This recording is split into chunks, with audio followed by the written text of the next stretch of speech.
यूरोपीय संसद के लिए यूरोपीय संघ के 27 देशों में वोटिंग की प्रक्रिया जारी है। अलग अलग देशों में ये अलग अलग तारीख को हो रही है। फिनलैंड में ये वोटिंग जो है वो रविवार 9 जून को हो रही है और इसलिए शहर में इस तरह के पोस्टर लगाए गए हैं कि लोग जो हैं वो वोट डालने के लिए बाहर आएँ।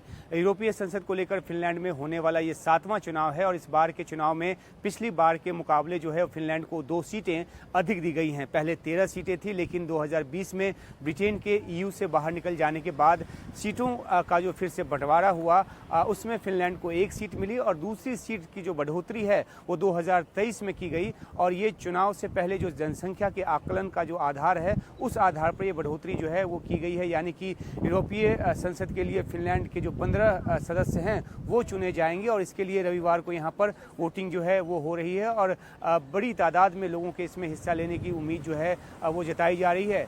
फिनलैंड में रहने वाले जो फिन नागरिक हैं या फिर वो जो फिनलैंड के नागरिक ना हों लेकिन EU के किसी देश के नागरिक हों, वो भी यहाँ वोट डाल सकते हैं। शर्त यही है कि उन्होंने यहाँ वोटिंग के लिए पहले से रजिस्ट्रेशन करा रखा हो, जिसके लिए 21 मार्च की समय सीमा थी। नीदरलैंड जैसे यूरोपीय देश में 6 जून को वोटिंग हो गई और तब से लेकर अब तक अलग अलग देशों में वोटिंग हुई है। यूरोपीय संसद के लिए इस बार कुल 720 सदस्य चुने जाने हैं और ये चुनाव जो है हर 5 साल में होता है। यूरोपीय संसद जो है वो यूरोपीय संघ की विधायिका है जो कि यूरोपीय कमीशन और यूरोपीय काउंसिल के साथ मिलकर काम करती है। यूरोपीय यूनियन के लिए जो भी कानून बनाने की बात होती है उसे लेकर यूरोपीय संसद में चर्चा होती है और अलग अलग देश में अगर असहमति है तो निगोशिएट करके सहमति बनाने की कोशिश होती है और जब सहमति हासिल हो जाती है तब उसे पारित किया जाता है।